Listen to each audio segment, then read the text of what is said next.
পুরী ভ্রমণের দ্বিতীয় দিন আজকের ব্লগে তোমরা দেখবে পুরীর জগন্নাথ মন্দিরে পুজো দেওয়া, পুরী মন্দির পরিদর্শন, বর্তমানে মন্দিরে পুজো দেওয়া সম্পর্কিত সমস্ত তথ্য, বিকালে মন্দিরের ধ্বজা পরিবর্তনের সময়সূচি, সমুদ্র স্নান, সন্ধেবেলা বিচ মার্কেটে ঘোরা, এছাড়াও আরও অনেক কিছু। তো চলো এবার ব্লগটা স্টার্ট করা যাক। হ্যালো বন্ধুরা, welcome to my another new blog. আজকে হচ্ছে পুরী ভ্রমণের দ্বিতীয় দিন, মঙ্গলবার 15ই এপ্রিল আর পয়লা বৈশাখ। তো আমরা ভাবলাম আজকের দিনেই আমরা মন্দিরে পুজো দিতে যাব, তাই জন্যই এই যে এখানে ভোরবেলা সেজেগুজে রেডি হয়ে নিয়েছি পুজো দিতে যাওয়ার উদ্দেশ্যে। আর দেখলি ঘড়িতে বাজছে 5:40 বা 5:45 মতো। তো যেই হোটেলে ছিলাম সেই হোটেলে বেরোবার সময়ই একটা জগন্নাথ দেবের ফটো আছে, তো সেই ফটো দর্শন করে এবার আমরা চললাম মূল বিগ্রহকে দর্শন করতে। আর যেহেতু এখন এতটা ভোর, তো রায়ের নর্মালি ঘুম ভাঙেনি, ওই জন্যই ওকে ঘুমন্ত অবস্থাতেই ড্রেসটা চেঞ্জ করিয়ে দিয়েছি, আর করিয়ে এই যে ওকে কোলে করে নিয়েই যাচ্ছি। আর ভোরবেলা সমুদ্রের ধারে কিন্তু ভালোই লোক ছিল, আসলে অনেকেই সূর্যোদয় দেখতে আসে সেই জন্য। তারপর রাস্তা থেকেই একটা টোটো ধরে নিলাম, টোটো ধরে এই যে মন্দিরে যাচ্ছি। আমরা যেই হোটেলে ছিলাম সেই হোটেল থেকে মন্দির বেশ অনেকটাই দূরে ছিল, পায়ে হেঁটে যাওয়া তো সম্ভব নয়, সেই জন্যই আমরা টোটো করে নিয়েছিলাম। আর ভোরবেলা হলেও টোটো কিন্তু ভালোই রাস্তাঘাটে ছিল, সেই জন্য টোটো পেতে কোনো অসুবিধা হয়নি। আর আগের ব্লগেই আমি বলেছিলাম যে এখানে যেই গাড়িতে করে তোমরা কোথাও ঘুরতে যাবে সেই গাড়ির সাথে অবশ্যই বার্গেনিং করে দাম করে নেবে। তো সেই রকমই আমরা বার্গেনিং করেই একটা টোটো ধরলাম। মন্দিরে যেতে 150 টাকা বলেছিলেন, কিন্তু আমরা 100 টাকা দিয়েই মন্দিরে এলাম। আর মন্দিরের পূর্ব দিকের দরজাতে আমরা এসেছিলাম, মানে সিংহদুয়ারের কাছে। আর সিংহদুয়ারের একটু আগেই উনি আমাদের টোটো থেকে নামিয়ে দিয়েছিলেন, আর বাকিটা রাস্তা এই যে আমরা হেঁটেই যাচ্ছি। আর রাস্তা দিয়ে যেতে যেতেই এই যে মন্দিরের যে মূল চূড়া সেটা আমরা দূর থেকেই দেখতে পেয়েছিলাম। আর তারপর যত এগিয়ে আসছিলাম তত মন্দির আমাদের কাছে আরও স্পষ্ট হচ্ছিল। আর ভোরবেলা হলেও দেখো ভালোই কিন্তু লোকজন ছিল মন্দিরের কাছে। আমরা মন্দিরে আসতে আসতে প্রায় 6টা 5-10 মতো হয়ে গিয়েছিল। আর আমরা কিন্তু পান্ডা আগে থেকেই ঠিক করে রেখেছিলাম। আমি তো বলেছিলাম যে আমার পিসি শাশুড়িরা আগের মাসেই পুরী গিয়েছিল, তো তাদের থ্রুতেই যেমন আমরা হোটেল বুক করেছিলাম সেই রকমই পান্ডাও আগে থেকেই বুক করে রেখেছিলাম। তো তিনি আমাদেরকে বলেছিলেন ভোরবেলা পুজো দিতে আসলে ভালোভাবে ঠাকুরের দর্শন করা যায়। তো ওনার কথা মতোই আমরা এই যে ওনার বাড়ির সামনেই বসে আছি, ওনার বাড়ির বারান্দায়। আর ওনার বাড়ির বারান্দা থেকেই এই জিনিসটা আমরা দেখলাম, একটা কিছু অনুষ্ঠানের মতো করা হচ্ছে, ওই যে সং সেজে নিয়ে যাওয়া হচ্ছে। কি হচ্ছিল ঠিক বুঝতে পারিনি, কিন্তু এরকম বেশ ঢাকঢোল বাজিয়ে নিয়ে যাচ্ছিল বলে আমিও একটু ভিডিও ক্যাপচার করে তোমাদেরকে দেখালাম। আর শুধু আমরাই নই, আমাদের মতো আরও অনেক লোকজনই কিন্তু ওনার জন্য অপেক্ষা করছিলেন। আর ওনার একজন লোক ছিলেন, তিনি আমাদেরকে মন্দিরে নিয়ে গিয়েছিলেন প্রভুর দর্শন করানোর জন্য। আর উনি এসেছিলেন 9টার পরে। আমরা ওই 6:30 নাগাদ মন্দিরে গিয়েছিলাম, আর আমাদের 7:30টার মধ্যেই প্রভুর দর্শন করা হয়ে গিয়েছিল। আর আমরা যখন মন্দিরে যাই তখন মন্দিরে ভালোই ভিড় ছিল, কিন্তু লাইন খুব তাড়াতাড়ি যাচ্ছিল, ওই জন্য বেশিক্ষণ অপেক্ষা করতে হয়নি। আর প্রভুর দর্শনও খুব ভালোভাবেই করতে পেরেছিলাম। আর এই যে দেখো এখন ঘড়িতে বাজছে 11:30 মতো, আর আমরা এইসবে মন্দির থেকে বেরোলাম। আসলে একটা ভালো ব্যাপার সেটা হচ্ছে এতদিন পুরীতে গেছি, কোনোদিনও ভগবানের ভোগ খাইনি, আর এই প্রথমবার ভগবানের ভোগও খেতে পেরেছি। সেই জন্যই ভোগ খেতে গিয়ে এতটা টাইম লাগলো, না হলে আমাদের পুজো দেওয়া, ভগবানের দর্শন করা সব কিছুই তাড়াতাড়ি হয়েই গিয়েছিল 10টার মধ্যে। আর আমরা ভোগ কাটছিলাম বলেই আমাদের এতটা দেরি হলো। মন্দিরের ভেতরেই ভোগের বাজার আছে, আনন্দ বাজার বলে ভোগের বাজার। তো তোমরা যদি ভগবানের ভোগ খেতে চাও তো সেই বাজারে যাবে, সেখানে কিন্তু 50 টাকা করে ভোগ কিনতে পাওয়া যায়। তো আমরা 4 জনেই কিন্তু ভোগ খেয়ে এসেছি, আর একটু রাইকেও খাইয়েছি। আর বলা হয় যে এই পুরীর মন্দিরেই কিন্তু ভগবান ভোগ গ্রহণ করেন, আর এই ভোগ হচ্ছে মহাপ্রসাদ। জগন্নাথ দেব এই ভোগ গ্রহণ করার পরে বিমলা দেবী এই ভোগ গ্রহণ করে, তো সেই জন্যই এই ভোগ হয়ে যায় মহাপ্রসাদ। তো তোমরা অবশ্যই এই প্রসাদ খাওয়ার চেষ্টা করবে। আর জগন্নাথ দেবের মন্দিরের পাশেই রয়েছে বিমলা দেবী মায়ের মন্দির। তোমরা যখন জগন্নাথ দেবকে দর্শন করতে যাবে তখন বিমলা দেবীকেও দর্শন করে আসবে। আর তারপর দেখো হোটেলে আস্তে আস্তে প্রায় 12:30 মতো বেজে গিয়েছিল। আর এসেই রাইকে একটু খাইয়ে দিয়েছিলাম। আর এরপর আমি আর আমার হাজব্যান্ড যাব একটুখানি সমুদ্র স্নান করতে। এমনি ভোরবেলা স্নান করে নিয়েছিলাম পুজো দিতে যাব বলে, কিন্তু তারপর পুজো দিয়ে আসার পরে আবার দেখলাম হাতে একটুখানি সময় আছে, তাই একটু স্নান করে আসি সমুদ্রে। আর আমি আর আমার হাজব্যান্ড তো ঢেউ খেতে খুব ভালোবাসি, ওই জন্য একটা দিনও মিস করিনি। আমরা 4 দিনের জন্য গিয়েছিলাম, তো 4 দিনই সমুদ্রে ঢেউ খেয়ে এসেছি। আর ঢেউ খেয়ে আসার পরে ওই 2:30 পৌনে 3টে নাগাদ আমরা চলে এসেছি একটা রেস্টুরেন্টে লাঞ্চ করতে।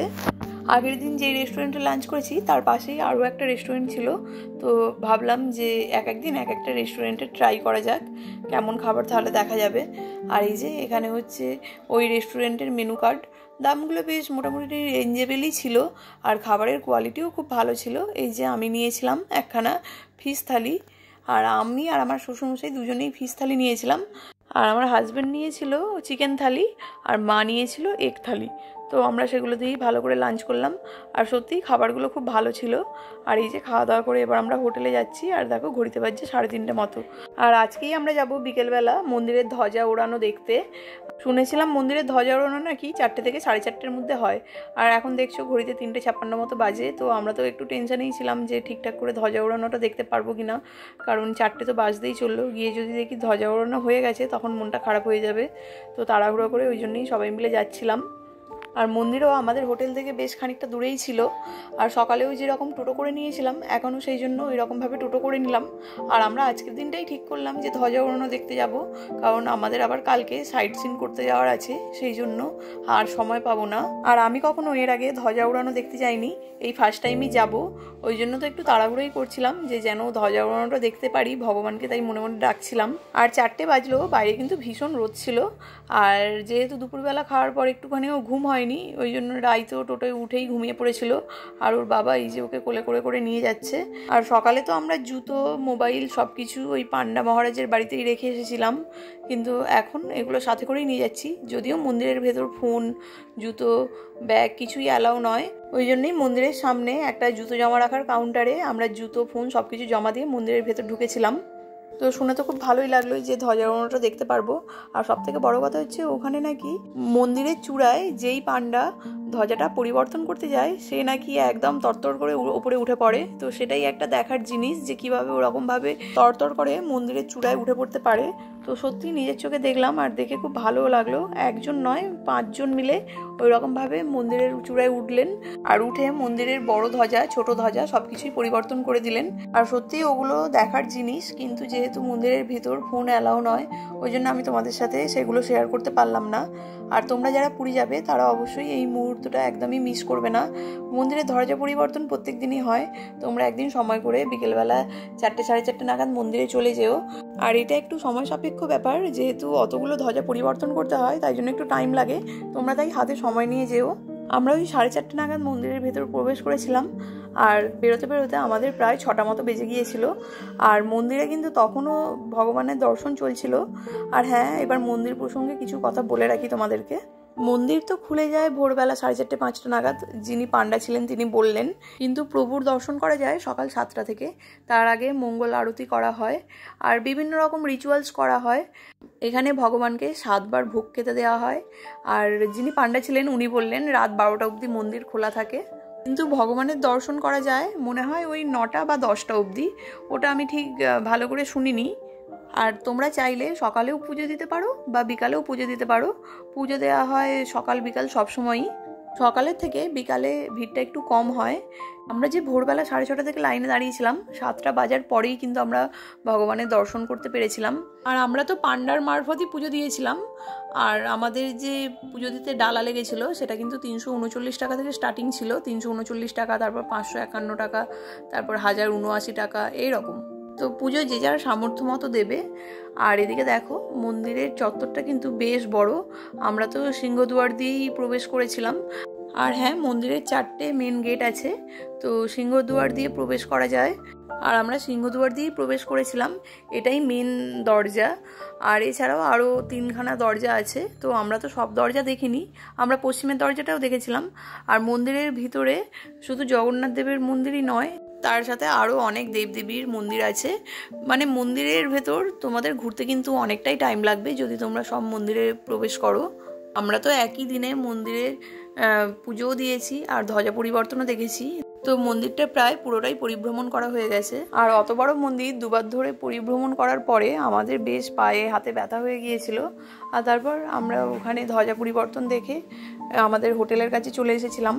আর এখানেই বিচের ধারে মটকা কুলফি বিক্রি হচ্ছিল, তো আমরা সেই কুলফি খেলাম আর খেয়ে এবার হোটেলে যাচ্ছি। রাইকে গিয়ে খাওয়াবো, রাইকে খাওয়ানো হয়নি, নাহলে আমাদের ইচ্ছে ছিল ওখান থেকে এসে একদম বিচের কাছে একটু ঘুরে তারপর একদম একেবারে হোটেলে আসবো, কিন্তু যেহেতু রাইকে খাওয়ানো হয়নি সেই জন্য রাইকে হোটেলে এসে খাইয়ে দিয়ে তারপর এই যে আবার রেডি হয়ে বেরোচ্ছি। বাপি আর যাবে না, বাপির এমনি গায়ে হাতে ব্যথা হয়ে গেছে মন্দির ঘুরে। আসলে রাইকে খাওয়াতে আসতে হতো না, রাইয়ের জন্য বিস্কুট নিয়ে গিয়েছিলাম, ভেবেছিলাম মন্দির থেকে বেরিয়ে রাইকে খাইয়ে দেবো বিস্কুটটা, কিন্তু বিস্কুট নিয়ে আমাদেরকে মন্দিরে ঢুকতে অ্যালাউ করেনি, সেই জন্য বিস্কুটটা আমরা জমা দিয়েছিলাম জুতোর কাউন্টারে। তারপর আর রাইকে বিস্কুটটা খাওয়ানো হয়নি, ওই জন্যই হোটেলে এসে ওকে খাইয়ে দিয়েছিলাম। আর আমাদের তো সন্ধ্যেবেলা বেরোতেই হতো, রুটি কেনার ছিল রাত্রে ডিনারের জন্য, তো সেই জন্য বিজি মার্কেটে ঘোরার আগে আমরা একটুখানি রুটিটা কিনে নিয়েছিলাম। আর পাশেই ছিল ফুচকা, তো আমি ভাবলাম একটুখানি ফুচকা খেয়ে দেখি। আর তারপর যাই ফুচকা খাওয়া হয়ে গেছে তারপরেই দেখছি ঝিরঝির করে বৃষ্টি পড়তে আরম্ভ করে দিয়েছে। আমাদের তো আর ঘোরাই হলো না, তারপরে এই বৃষ্টির মধ্যেই আমরা আবার চলে গেলাম হোটেলে। আর আজকে সারাদিনে কিছু ফটো আমরা তুলেছিলাম, সেগুলোই শেষে তোমাদের সাথে একটুখানি শেয়ার করে দিলাম।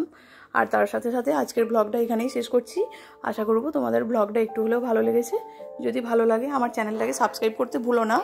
আর পুরীর বাকি ব্লগগুলো আসছে খুব শীঘ্রই, তোমরা সবাই আমার পাশে থেকো। ভিডিওটা ভালো লাগলে একটা লাইক করে দিও, তোমাদের একটা লাইক আমাকে নেক্সট ভিডিও বানাতে অনেক অনেক মোটিভেট করবে।